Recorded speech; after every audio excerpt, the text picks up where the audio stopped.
Hello. Hi. Can I filming you? Of course, yeah. Okay, thank you. What is your name? My name is Sarah Tyrell. Nice to meet you, Tara. Nice to meet Where are you from? Everywhere. I was born in on a military base. My father was military. I moved around. I was in 16 different homes before high school. We moved all the time. I've been all over Canada. I did 10 years in South Africa. I did 2 years in Mozambique. I've lived in England. This is all when I was young. But generally for my adult life, I have been in the GTA, so Toronto area, Ottawa area, and up in Port Dover area. So I've lived a lot of different places.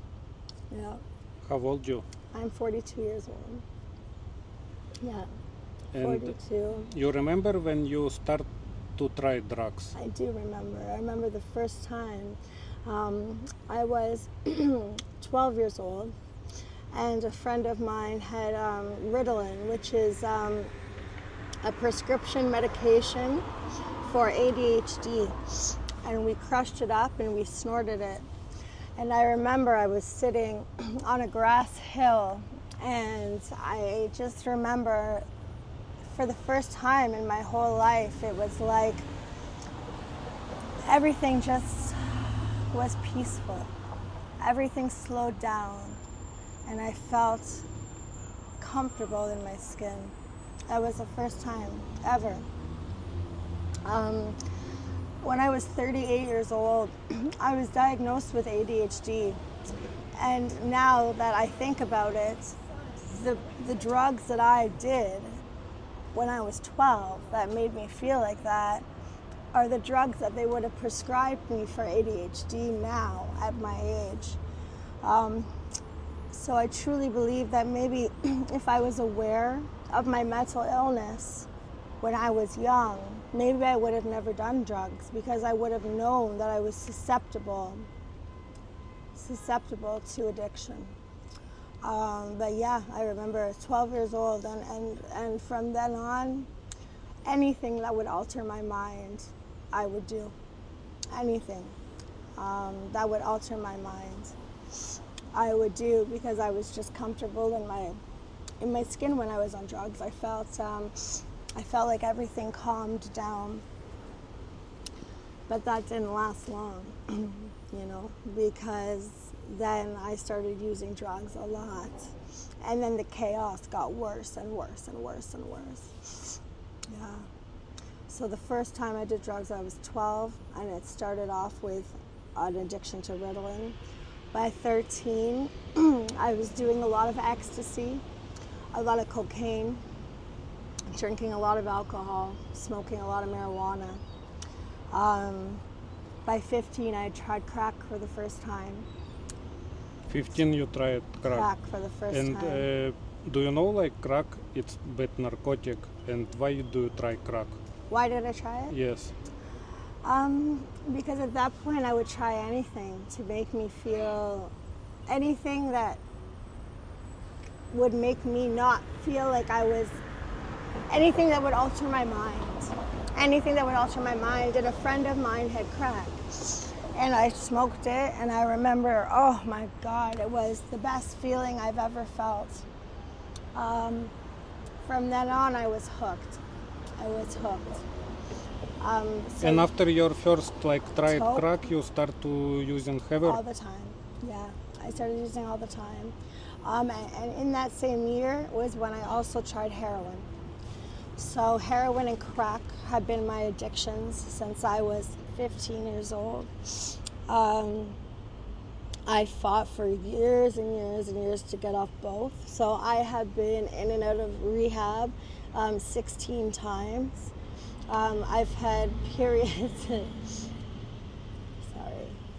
I've had periods, many periods of sobriety, but I'm what they call a chronic relapser. So in an institution, when I'm in a controlled environment, so when I'm in rehab, or when I'm in detox, or when I'm in what they call stabilization, which is just like a women's home.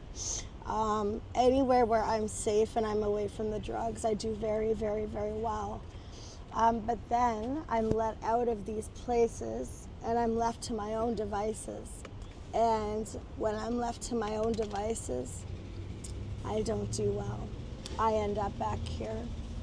For whatever reason, I don't know how to stay sober. And I do wonder if it's because I have never lived an adult life sober. You know, a lot of people, they might start doing drugs at, let's say, 20, 30 years old. And when they start doing drugs at 20 or 30 years old, they have lived an adult life sober. So they know how to go back to that.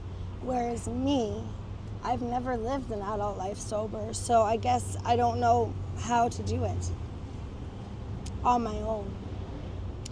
And I do very well for maybe a year or so, and then I'll see somebody who I used to use with, or I will go down to an area where I used to use, and I'm right back on it, just like right now.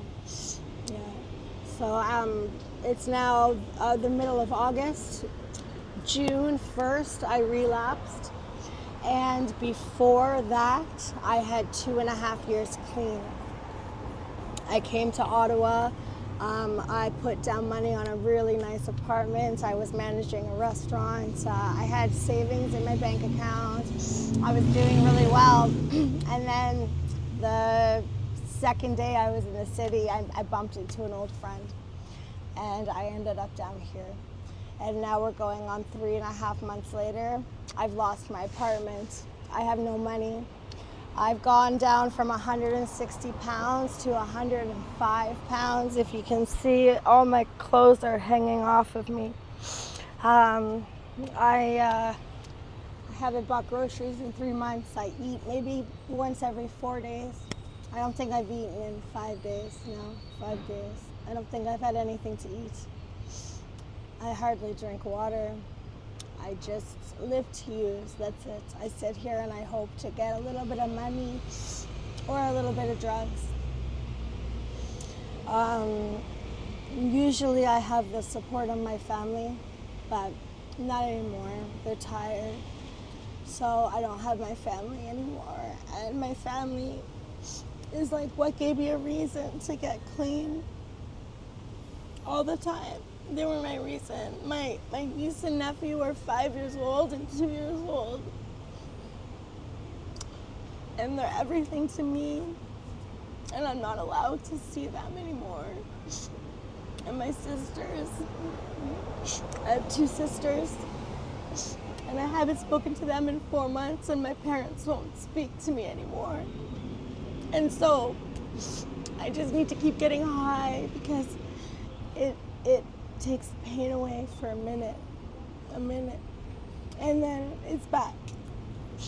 And then I have to get more drugs because I don't want to feel the pain anymore. And that's... When you see last time your family?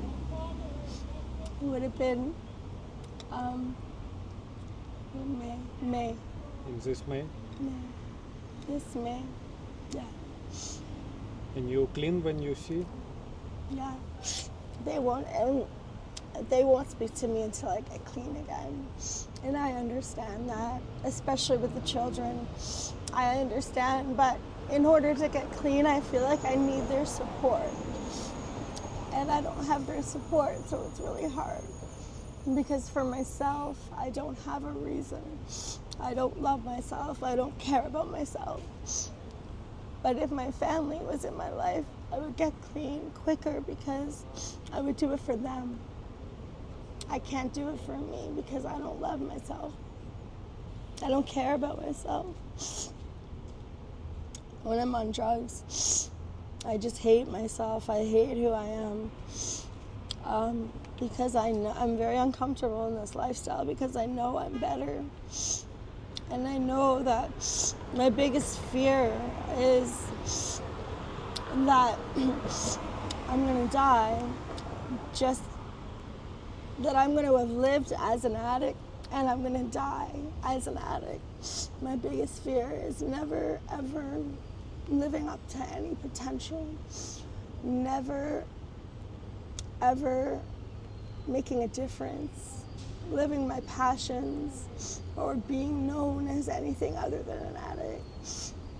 And I feel like I'm at a point now in my life, because I'm in my 40s, and 20 years ago I would have never thought I would still be in this position. But I'm at a point in my life now where I may very well die as just being an addict and never have anything. Never have a life, never have a career, never have children, never have a husband. I never have peace in my soul, and never have happiness. And I write poetry, and I play music, and there's things like that that I just wish I could do. They make me really happy. My poetry, I've won awards. My poetry, I've had my poetry published. I'm a really, really good poet. I can tell you, or I can say a poem if you'd like to hear one about my addiction. And after your rehab last one time, when you start to using drugs, what happened? Why you try it? It was just, I don't know. Do you know what? Like one trigger or what I happened? think what it is I get to a good place, and then I think I can just do it one more time, you know. I can just do it one more time because I'm in a good place now, and I'll do it once and I won't touch it again. And then I do it, and I know I can't do it. But there's something in I guess it's my addict, that tells me you can do it. You can do it just one time. And then I'm right back to where I started. But this time there was nothing really that led to it other than I was just in a good place, and I saw a friend and I thought, you know what, I'll just do it. I'll just do it this once and I'll be okay. And then I didn't stop. I just kept doing it. And now I'm where I am. And you'll be fired from your work about Yeah. this, huh? Yeah, I lost my job. I manage restaurants. I'm educated as well. I have quite a bit of education. But right now I was managing a restaurant, and within a week of relapsing, I didn't show up to work 3 times. I stopped going to work, and so I lost my job. And then from there, I've been robbed a few times, so I had my savings. I gave my bank card to somebody to go and get drugs, and they emptied my bank account. So I had about $5,000 in savings, and that was gone. So I lost all my money, lost my job really quickly. Then I've been selling the little things I do have, which are worth money. You know, I sold my laptop, I sold my TV, I've sold my phones multiple times. I just have one phone now, but as I said, until I met you today, I thought I was going to sell it.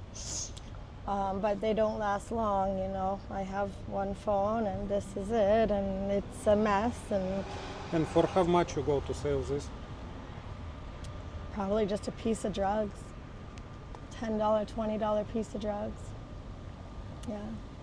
And then I'm without a phone, and then I regret it immediately, but this is what we do. So you give up and you know, wanna stop? Well, I want to stop, but it's so hard. It's very hard because there's waiting lists. You can't just walk into it unless you have a lot of money. You can't just walk into a treatment center. You have to wait 8 to 10 months. It's very hard. So you can get yourself on a list, but in the meantime, you just keep using. And then when your name comes up and your bed comes up, usually I don't have the cell phone that I gave them the number of, or I don't check my email for 3 weeks, and then I lose my bed, and then I have to start all over again. So I don't make it into rehab. I'm on a list right now to get back into rehab, but already I don't have the same phone number as what I gave them, so they'll never get a hold of me. And this phone I'll probably get rid of in the next few days. So it's very tough. So you already to be in the street? Am I ready? You're never ready. But you do all to be here now. Yeah. For how long you have more your apartments? For how long, which? How long you have more apartments? I only keep my apartments for a couple months usually, unless I'm clean. So when I was clean, I held a place. The longest ever was about a year and a half. No. For how long do you have more this place to live? Oh, 3 weeks. 3 weeks and you need to live. Then I'm on the street. And you can try to live with your family. My family won't take me because I'm using. I might have enough money at the end of the month because I'm on assistance, so I get a little bit of money at the end of the month. If I don't spend it all on drugs, I might be able to find a room to rent, but I doubt it. I usually, because I know I'll spend the money on drugs and then I'll be sleeping out on the street. Yeah, I'm nervous, I'm scared. I've only got 3 weeks left. And I should be organizing somewhere to live, but because of my drug addiction, I just focus on the drugs, and the time goes past, and then all of a sudden, it's time to move out, and I haven't organized anything. So yeah, I'll be on the streets in 3 weeks, or in one of these shelters. But even then, it's hard to get into them because they're so full. Can you please tell your message to younger generation? Oh my gosh. There's so much beauty in the world. There's so much beauty in the world. When you take drugs, it takes everything beautiful away. It takes everything beautiful from you, from your soul, from everyday living. It kills your family. It kills your heart. It is the worst possible thing you could ever imagine, is to be addicted to drugs. There's nothing worse because you're killing yourself. You're killing yourself slowly and you can't stop. No matter how hard you try, you can't stop. Don't ever do it. Don't ever do it. Just stay away from the drugs. Look at people like me. And for me, I know I still look okay, right? Like I still look okay, but you look at, it doesn't last long. I wish I could show you a picture of what I looked like three months ago. I wish I could show you a picture. Do you have on your phone? I do, but I don't have Wi-Fi. So I can't show you, but you know, I was beautiful. I had weight, I had big boobs, and I had body weight, and my nails were beautiful, and I didn't bite my fingers and have these marks all over me. And my self-care, I don't shower. I don't think I've showered in 2 weeks. I don't take care of myself. I don't eat. I don't sleep. I'm just lucky right now that I look a little bit better than some of these people, but it doesn't last long. It doesn't last long. Just don't do drugs. Stay away from them. It's hell. It's hell on earth. And that's all I can say is it's hell on earth. Okay, thank you. Thank you. This boy don't breathe, grab my piece.